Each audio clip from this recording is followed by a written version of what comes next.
baby, are you ready to get crushed like a grape?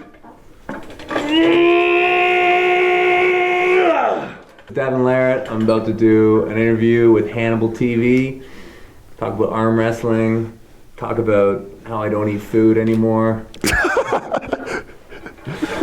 Big power, big power. I am with world champion arm wrestler here, Devon Larratt from the World Arm Wrestling League, I should say. Yeah. Right. And this is Hannibal from HANNIBALTV.com, of course. And you hold multiple world championships, actually. So rather than me naming them all and some of your accomplishments, do you want to start off by just reminding people of some of the impressive world championship victories you've had? Really, I mean, the main thing I've done is just been crazy in love with the sport since like I was a kid. But of note, I won open weight world title in 2008, right-handed open weight world title in 2013, left-handed, so I was holding them both at the same time. And that's really my main achievement. After that, I kind of dipped to 225. I held the 225 title basically from around 2014 till 2017. And as of 2018, I have kind of left the 225-pound division, and I am trying to get massive and go after that, top spot again. So. And you are on a 3-day fast right now, and this is the third day, so if you see... Oh my God. This is never ever stop eating, all you strength guys. It's the worst feeling in the world. But yeah, this is day 3 for me, no food. And this is, of course, our second interview. People could search up our first interview from a few years ago. A lot's happened since the first interview, but these questions are going to be a little bit all over the place, and some of them were provided by my friend Mike from Florida, who is a huge fan of yours, where you're actually more popular in the US and Canada, surprisingly. Have you noticed that too? I think that the sport has real strongholds, and in Canada it is more underground. I think the States, just because a lot of the promotions that have gone on there, I think that there's more prevalence of arm wrestling lovers. And, Europe, arm wrestling's really growing globally. Got to get more here in Ottawa. That's for sure. Maybe one day I'll jump into it. Yeah, man. Yeah. You're perfect for it. Yeah. As you said, today might be the day to have our match finally, because yeah, man, this is the weakest day probably that you're gonna get me, in the last big period. Yeah, tomorrow I'll be a different man. And you don't have the mullet on today, which I'll start off by asking you what that was all about. Well, everybody knows that the mullet is one of the most powerful hairstyles that there's ever been, and I had a match with Denis Saplankov, who I think most people know. This dude is just ridiculous. Like, he's so strong, like physically, he's so focused. And the Europeans are really big on their measurements. Like, they measure their weights, they measure their arms, they're measuring everything. And they were doing this segment where they were, and dude, I just don't measure up. So I was like, okay, well, I'm gonna have bigger hair than him. So. And speaking of Denis Saplankov, he has very unique genetics, very thick hands and massive bone structure. Have you ever encountered anyone with genetics like him before? Never. To me, Denis is one of a kind. Like when you look at Marvel Comics and see the Incredible Hulk, yeah, it's Denis Saplankov for real. Like, I think that a lot of people have met bodybuilders. Like, you see a bodybuilder, and honestly, like, when I see a bodybuilder coming from a strength athlete perspective, I don't have, like, it's an illusion, and I can see through the illusion. For the most, not to say that bodybuilders are weak, because there are a lot of really, really strong bodybuilders, but Denis Saplankov is on a completely different wavelength here. Like, just to give you an example, like everything is thick, okay? Like everything. His frame and structure and connections it all makes sense when you look at him. You know, like the full orchestra is playing. I remember looking at his arm, like this region, and it was very clear to me that it was comparable to my hip joint. You Wow. know? Yeah, in everything, in like the tendons, everything. He is very, very strong. Yeah. And you were mentioning to me before that some arm wrestling has steroid testing, others don't. Of course, growth hormone, he may have a genetic condition, but growth hormone is also known to actually increase the bone density and stuff too. Do you think he's just like almost like a giant that just isn't that tall, that kind of genetic condition, or do you think other stuff might play into it? You know, I really can't presume because I just don't have the facts. Whatever it is, I mean, he's made himself into a titan. Okay, so whether it's by his birth or, I mean, I don't know, but either way, he's here, and this is what he is. Like, Right. It's amazing. And a lot of people compared you to Superman, so I guess that this would be like the ultimate supervillain. You have to I gotta defeat come right now. back. I gotta come back. It's inspiring to face him. Like, I'd like to try him right-handed. Like my left is, my left isn't bad, but I'll tell you, my right's a lot better, especially right now, due to like just the time of my surgeries and stuff. But knowing what I know now, like I think I would love an opportunity to avenge it. I would love that, but I know what I have to do. I've gotten a lot of information, so when I'm ready. To me, Denis is Everest.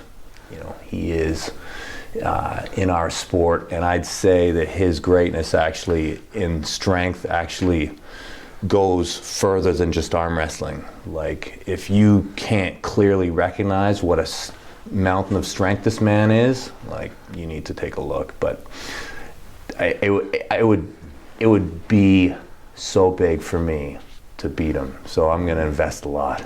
And speaking of Mountain of Strength, you did beat the Mountain from Game of Thrones, and he's also in the recent Kickboxer 2 movie. How would you compare those two's strength? So Hafthor is a tall guy who has gotten a lot stronger. The thickness and girth is not comparable. Like, if there was a wall and you had to run through it, like, Denis is getting through that thing a lot faster, if you ask me. Like, Denis to me is like way thicker, but the difference really is Denis is a trained arm wrestler. Okay, so I mean, I don't know strongman well enough how if Denis could have done it there too, but to look at him, the thickness is out of this world. At one point, arm wrestling was actually a strongman sport, I believe. Yeah, that's right. Nathan Jones actually broke his arm in strongman. We interviewed him recently, actually. What do you think of Nathan Jones? That's a huge man. Yeah. Yeah. I mean, I just know him from that event. Yeah. Okay. He was also a pro wrestler, and he's an actor now, but yeah, that was a pretty brutal break. Yeah, total break. Ugh, and what a place to do it.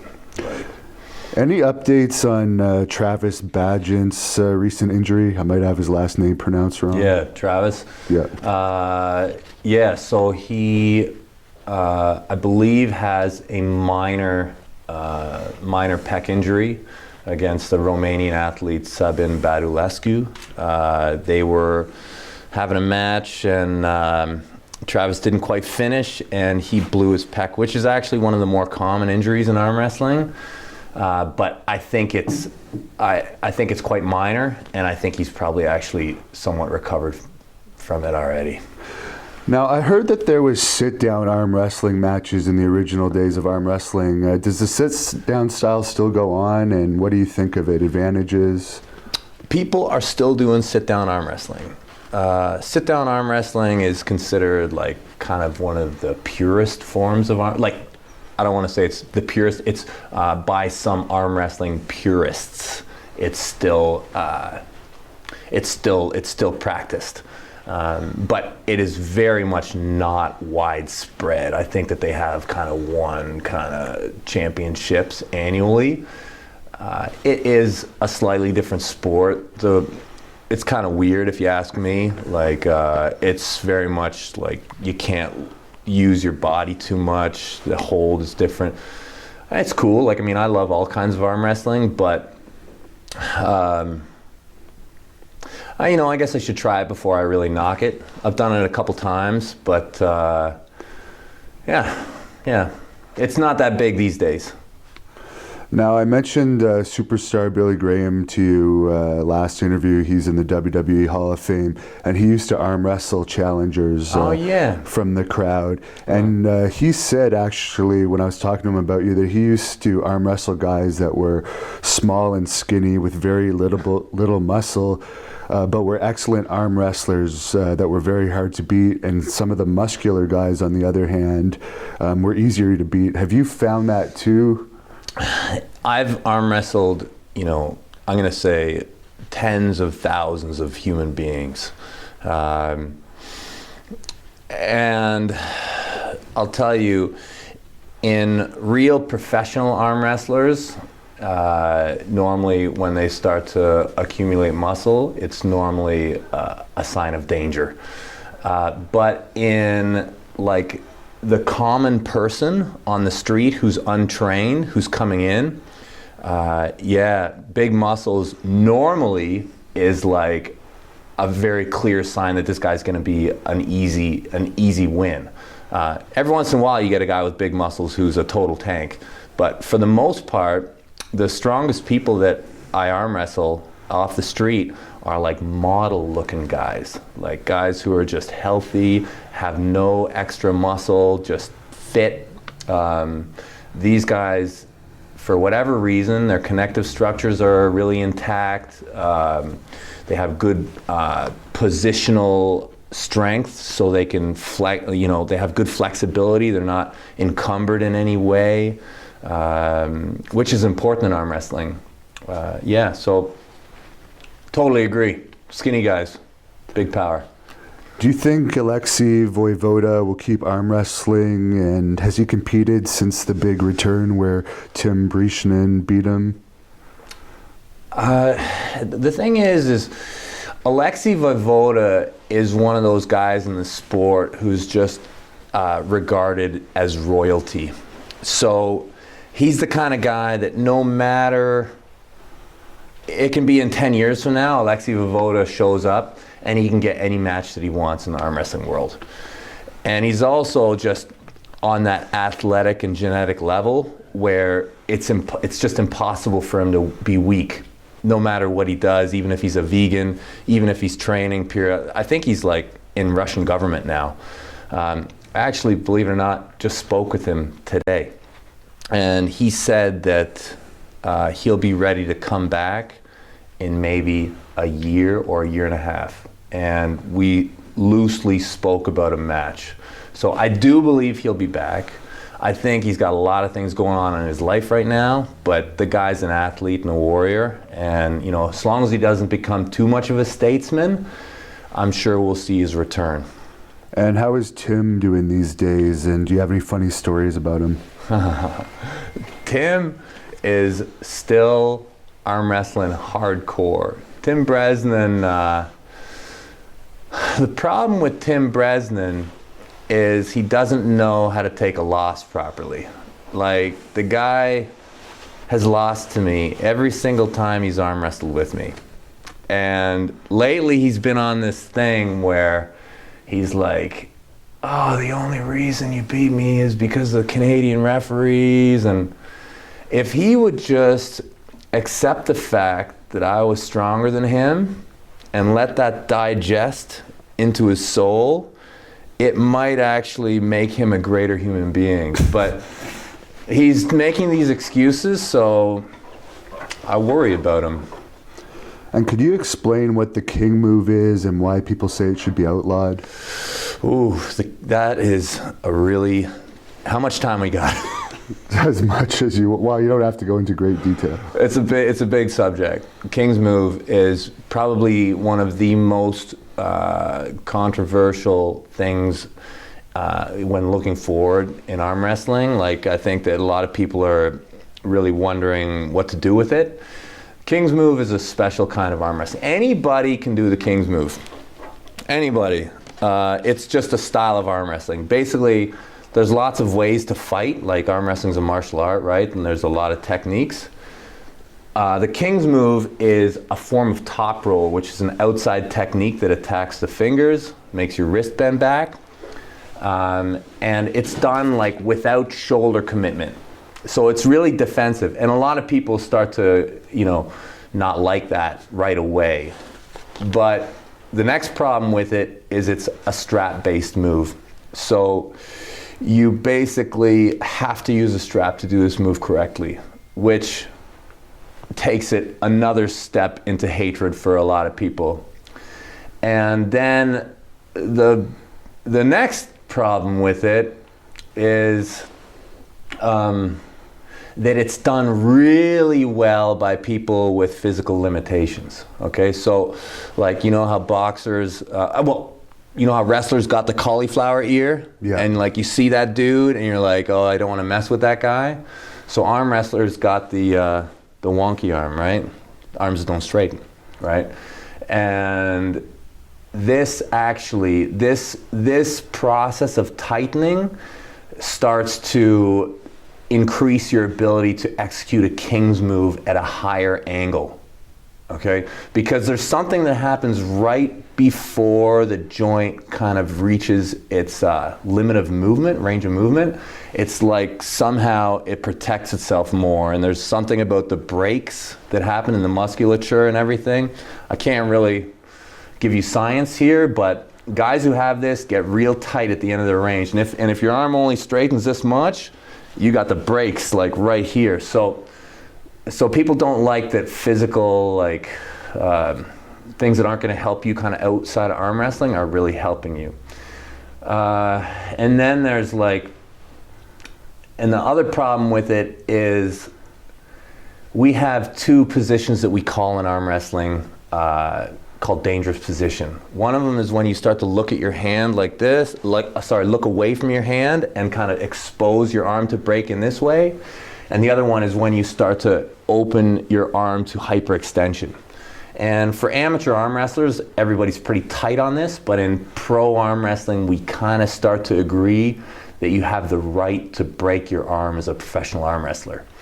So there's this weird discussion that everybody's in on the King's move. And the reason why it has the King's move name is because the people who like the move have called it this, because we feel that the highest level of arm wrestling, you're allowed to break your arm. And if that's what it takes to win, then that's cool, man. That guy's the king. If you're willing to die on the table, then you have every right to be the king. And the King's move is really exposing that to happen. So I personally, I'm a big fan of it. I'm just a big fan of all things arm wrestling, and King's move is a part of arm wrestling. The technique itself is not unbeatable. There's a clear way to beat it. It's just not the way that a lot of people want to beat it. And it's not like, a lot of moves are like any move can beat any other move. The King's move is actually special in that, there's places that you really shouldn't go. Like, there's really a path that you kind of have to take, and if you're not good at that path, well, you're kind of out of luck. So, it's a controversial move. And we're going to allow some fan questions now, and someone's asking when your next match is. So, my next match is probably not until the beginning of February. And I think it's at Viking Arms. Okay. Yeah, Viking Arms in Norway. Yeah, there might be something before that, but I'm doing some work with Jujumufu. I think it'll probably just be fun, but yeah, probably Norway. Someone says they want to see you versus Vitaly. Vitaly. Vitaly, okay. So do I. To me, Vitaly Lalatin is really he's so good. He's like the future of Russian arm wrestling. I've been watching this guy forever. Had a chance to meet him. He's everything he's been cracked up to be. Super tall, like 6'9". Yeah, I definitely got to pull that guy. I'd rather pull him right hand, to tell you the truth, right now. But yeah, it's a match that has to happen, like now. Now, I don't know if this is a guy being stupid or a real question, but why are priests from Finland so good at Mortal Kombat? Let me see. Why are priests from Finland so good at Mortal Kombat? Who's messing with me? Because I love Mortal Kombat. Blue Drum Torso. That's his YouTube name. It must be someone that must. Yeah, maybe something he's messing with me because I love Mortal Kombat. And you answered this in the last interview, but someone's asking you about Over the Top. You don't have to go into detail if someone wants to look it up. Over the Top. Yeah. We got to get more movies. Well, they just had a new movie, Champion. There's a Korean movie that just got released. Yeah, so we got another arm wrestling movie out there. And the same Beast Mode McGee guy is asking you about your thoughts on the upcoming Badgent versus C. Plinkov. Yeah. Well, I'll tell you. Short answer, Dennis will win. That's the short answer. Nothing's impossible. Travis can win. Travis has got a great shot. The problem really will be whose house. Okay, if it's with any kind of restrictive rules, there's no chance. There's just no chance. I love Travis as an arm wrestler. I love what he can do, but in my opinion, the strength differential is so great. Like I've had a lot of experience with Travis. I've arm wrestled him a lot of times, a lot of different ways, and I know that if Travis holds me, Travis's left is a little bit better than my left most of the time, but I know that if he holds me and lets me work, I'll overcome him within a short period of time. I've never felt the kind of horsepower that Dennis has. Even if Travis blows through his hand, it's going to go to the strap. When it goes to strap, even if Travis takes his wrist, I just don't see that elbow and shoulder becoming unlodged. I just don't see it.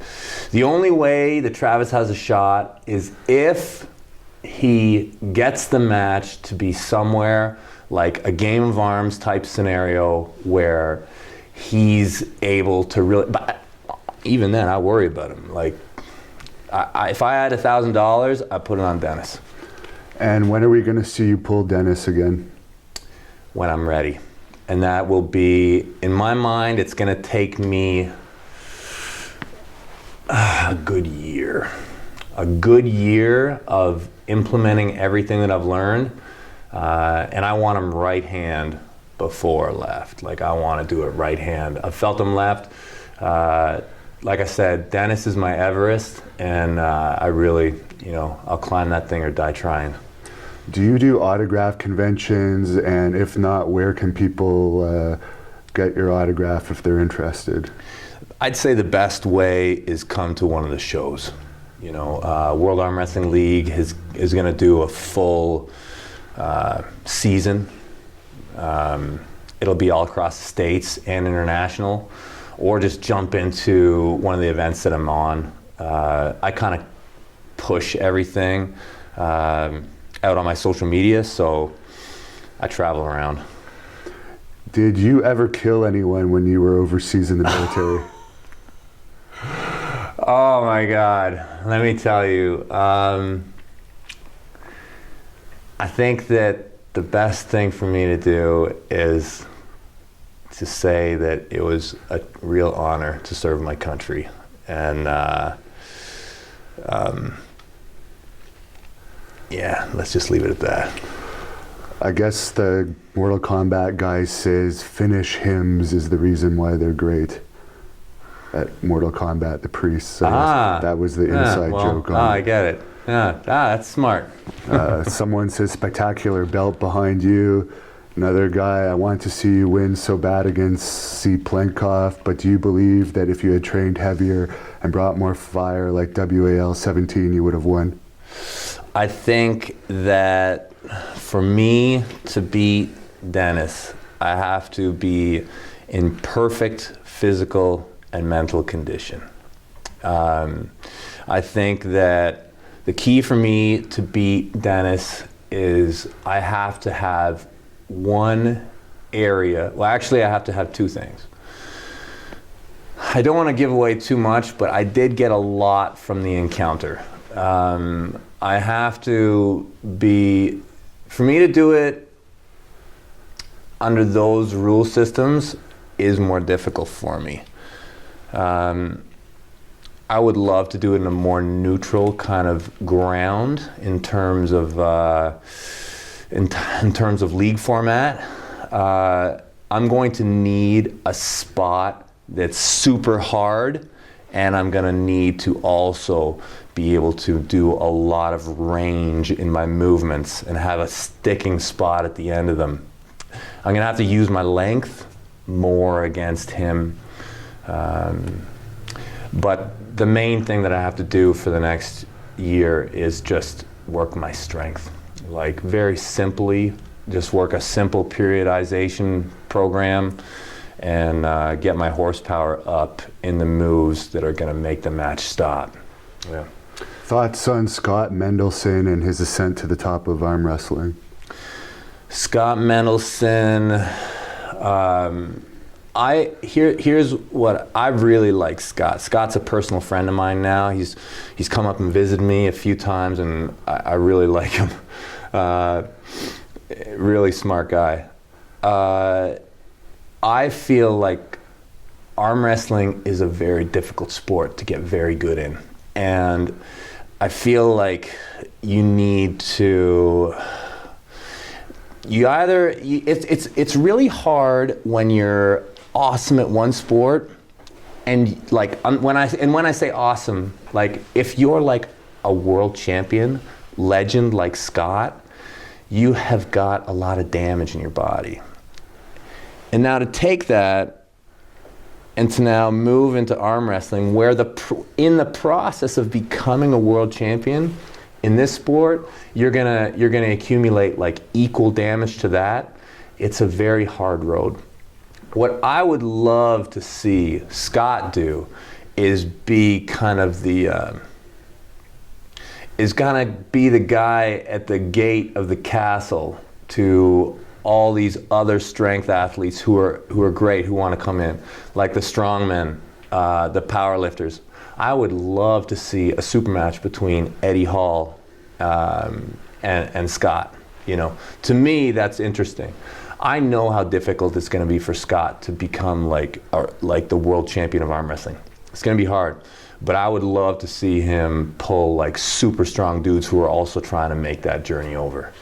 Do you think if Oleg recovers, you might do a rematch with him? Yeah, for sure that'll happen. I hope. I heard he's healing up and things are starting to move forward for him. That kid is blessed with some amazing genetics, and he's still young. So you know, he's turned his physical limitations into a gift before. So you know, hopefully he can get back on the horse and do the same thing with this terrible accident. What are your thoughts on UFC, someone's asking? I hope we can copy them. I hope that arm wrestling in 5 years is the next UFC. I feel like we are the next breakout sport that's probably going to follow a similar path. Yeah. What music do you like to listen to get pumped up? Rammstein. Yeah. All right, I'm going to close off the fan question portion now and get back into the regular questions. When you think of guys like Michael Todd with his bone lock or joint locked arms, and does it give an unfair advantage? I don't think it, I personally don't think it does, because if somebody asked me, hey, do you want an arm that doesn't straighten? I'd say no, because you're going to get more inflammation. You're going to get a reduced range of motion, which is going to in turn lead to a decrease in strength. So for every advantage that it gives you, there's also a disadvantage. And I feel like if you're on that podium, if you're on that stage, it's because you've battled for a long time. Like, and I think that to knock anybody for any specific thing, I mean, you can knock somebody for anything. Oh, that guy's tall, that guy's muscles are too big, that guy's hands are too big, that guy's arm doesn't straighten. There's a way around everything. What was the most satisfying victory of your arm wrestling career? We know what's going to be. Yeah, that's right. If we can talk about the future, it's when I climb Everest. It's not always the ones that you think. You know, it actually, for me, when I look back on my arm wrestling career, there's been a lot of them that have meant a lot to me, but one that was huge for me was when I beat Ron Bath in 6 or 7 at the Mike Gould Classic. It was, for me, a really massive deal because I had done very well in Canada. I was like recognized in Canada as being the #1 guy, and Ron Bath was like a legend. You know, everybody knew Ron Bath and how legitimate he was. And I had just done a 6-month combat tour where I was like a total flake coming back, and the timing of it, the relevance of it for me, was massive. Like when I beat Ron Bath, I felt like it completely changed me as a human being. Is X-Arm still going on, and would you ever compete yourself in that bizarre mix of arm wrestling and fighting? Oh man, I love X-Arm. I love to watch X-Arm. I don't think it's still going. I haven't seen anything new from them for a while. Man, I don't know. You know, if you pay me enough, anything's possible, but it's cool. The thing I don't understand about X-Arm is, like, you can just pin the guy and you can win. So I don't even know it's that much different from arm wrestling. And on that same subject, obviously this is mostly a pro wrestling YouTube channel. In pro wrestling, a lot of people think a guy named Haku was the toughest real fighter ever of pro wrestlers, and no one ever messes with him, and he's kind of on a level of his own. Is there anyone in arm wrestling like that where he has kind of a mystique about him, where he's the toughest arm wrestler in actual legit fighting?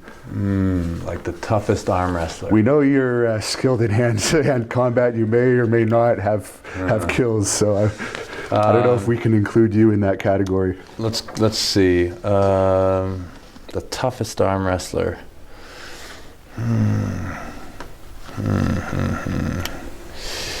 I mean, Gary definitely would have been on that list. Yeah, man, I don't know. I wouldn't want to be locked in an elevator with Dennis. There's a guy, Levant. There's some big guys, like there are some strong dudes. When it comes to their fighting skill, hey, Tim Bresnan is a pretty renowned fighter. Yeah, I mean, fighting, there's lots of different ways to fight. And what are your thoughts on Matthias Schlitt? Yeah. And his oversized arms. Matthias Schlitt. Yeah. The cool thing, one of the cool things in arm wrestling is we get a certain breed of freak. So there's like 2 kind of freaks that we're getting. Actually, I guess there's 3. There's 3 freaks that we're getting. We're getting the acromegalia guys, who are just, diesel strong because they just keep growing everywhere. We got the gigantism guys, who, I don't know if you know who Jeff Dave is. So he's just like ridiculous. He's like the guy from I don't know if you know that Ludacris video, get back. I haven't seen it yet, but I'll check it out. Anyway, so he's got gigantism of the hands and forearms. So, and then guys like Matthias have a blood flow disorder, from what I understand. So like their arterial spread is like heavy to like one limb. So it's like super fed and like super nourished, and and this is from birth. So yeah, it's Hellboy syndrome, right? Yeah. So there's a few guys like that in the sport.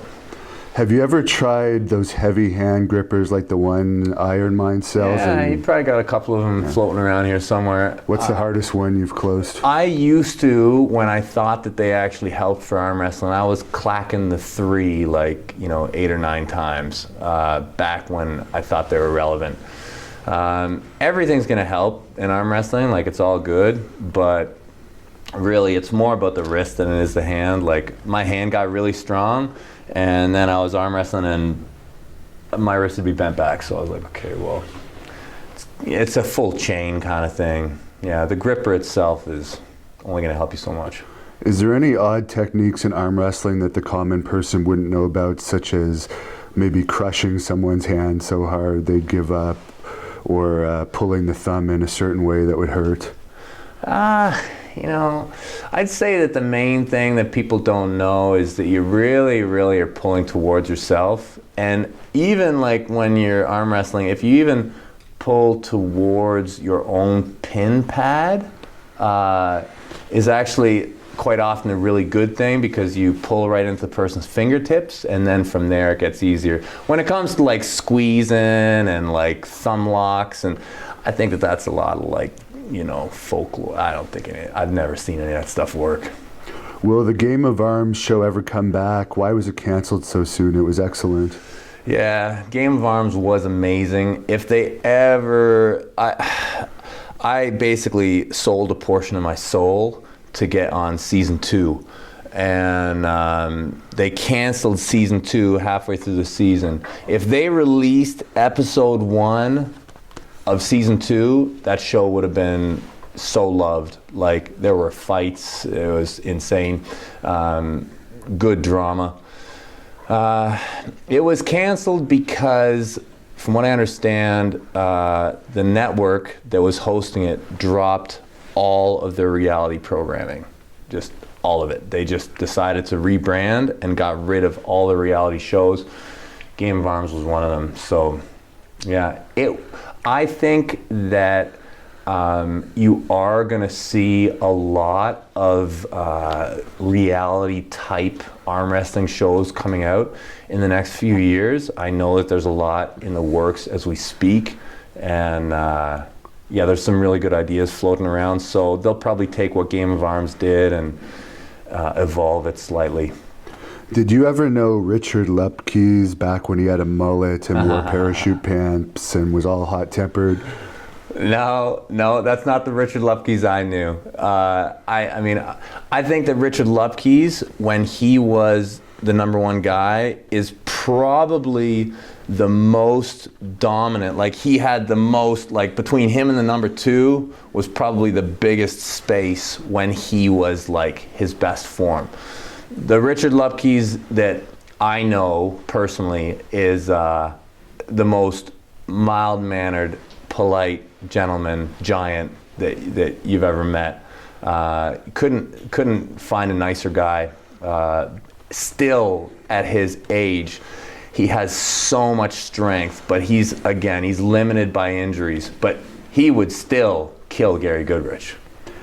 What do you think about the criticisms many have against Jerry Cadorette? They seem to not like his style of often giving up his wrist and going in the strap and getting very close to the opponent and winning with his wrist bent all the way back the whole match. Yeah, this is a similar discussion to the whole King's move thing. They're on opposite ends of the arm wrestling spectrum. So when you think about the middle of arm wrestling, it's like a high hook, and then you start to get into outside arm wrestling to the King's move. And then when you think inside arm wrestling, you got like hooks and presses, and then the flop wrist press is about the far outside regions of arm wrestling technique that we know today. I personally love it. I think it's so cool. I think to do the flop wrist press correctly requires a very unique mind and physical gifts. I think Jerry's a really smart and great arm wrestler. I think that people, who look at arm wrestling as this, bending in your wrist kind of test of strength, are shrinking the sport unnecessarily. If you wanna beat a guy, you have to figure them out. That's one of the beautiful things about the sport. It's not one thing. It's a fight. And this is along the same lines, but what's wrist wrestling versus arm wrestling? What's the difference? I don't really know. I mean, I've heard it. It's just a different term for the same thing. Like I've heard people say wrist wrestling a lot when you're talking about arm wrestling. A lot of arm wrestlers also practice like a different grip. So instead of holding the hands, they're actually closing their fists and they're hooking around the wrists. It's really kind of a form of practice arm wrestling. Although I've never seen anything formal done this way. I think that maybe in the past they used to call it wrist wrestling more. But I think it's just a terminology. Can shorter guys really wear enormous platforms on their shoes to compete taller? Yeah, tall guys, short guys a lot are gonna wear platform shoes or they're gonna wear a riser. One of the things that's going on in arm wrestling is there's your belly button and there's your elbow. And really you wanna have the ability to have a clear path to your belly button, because if you can get here, then you can push and everything's in line. When you're shorter at the table, you can pull and row just fine, but to get behind it, it just is a little bit more awkward. So if a short guy can get like up, then he's got that path and he can push properly too. It's to his advantage. So yeah, man, it's real. And you just came back from Japan. You want to tell us about that trip? I love Japan. So I went to Japan for one reason, arm sumo. And arm sumo is a variation of arm wrestling. And it's done on a flat table. I saw it in 1999 at the World Championships. And I've been like messing around with the idea ever since then. I met a guy who's in the Arm Sport Association when I was in Borneo. I'm like, dude, you gotta have me out there. Like, I wanna get back into this. Anyways, long and short, I went to Arm Sumo Championships this year after loving it for 19 years from a distance.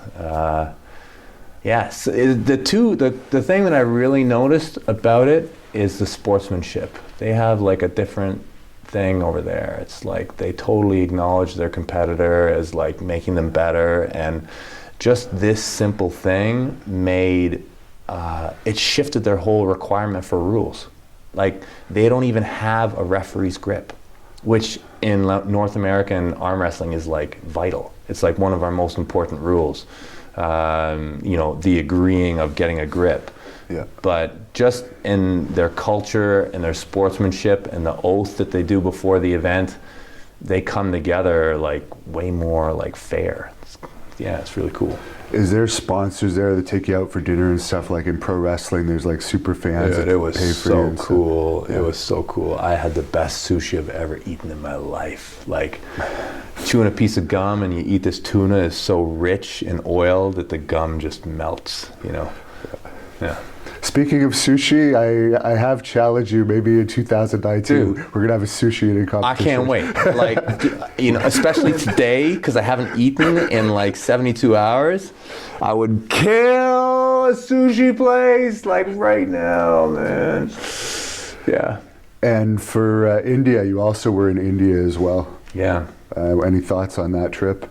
Yeah, man, that place is chaotic, and there's so many people. It's like a booming place for arm wrestling.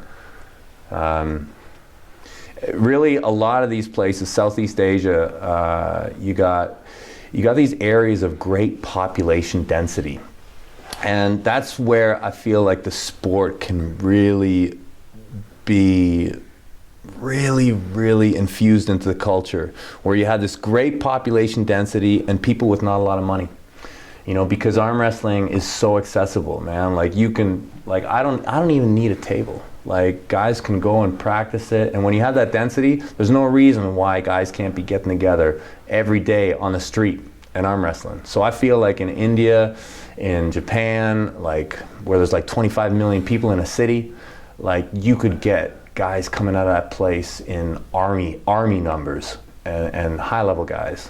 Yeah. I think we're 5 years away from that. And just to put the talk of it out there, I understand your youngest daughter might get into pro wrestling one day. Yeah, Havry Larratt. That girl, check her out, man. She's an athletic phenom, and yeah, she's dreaming. Ask her what she wants to be. She's like pro wrestler. Yeah, you got to talk to her. And she's doing well in arm wrestling. She's so a killer, far. man. Havry is physically, she's a monster. She scares me. Like she has no off switch. Like it frightens me. Yeah. Well, we really appreciate that you caught up with us. We've had a lot of feedback on our first interview, and to close this off, what can we expect from you in 2019? 2019, I'm chasing that world title, man. Like I've seen it. I know where it is. I want to do a lot of stuff with arm wrestling. I plan on arm wrestling until I'm dead. Like it's just one of those things that I never plan on leaving. I have a lot of information I got to work with. There's going to be a lot of big shows. There's going to be a lot of fun to be had. So possibly t-shirts too. Yeah, man, we're gonna make t-shirts. We'll start blowing it up. And if they want to follow you, you have Facebook. You got your Maximum Friends, but you're also on Instagram. Yeah, I'm on Instagram, on YouTube, I'm on Facebook. Yeah, YouTube. Since we have fans on YouTube, what's your YouTube channel? I think I'm Devon Larratt or Dev Larratt. Yeah, Dev Larratt. You can see me. I'm like this in my WoW t-shirt. Yeah. Excellent. Well, thanks a lot. And is there any wrestling promo you want to give for your opponent that has the world title now to close this off? Let me see. I'll hold off on that because I just don't know who my next guy is. But just know, like, I'm crazy. I'm starving for 3 days right now so that I can come back and be even more massive.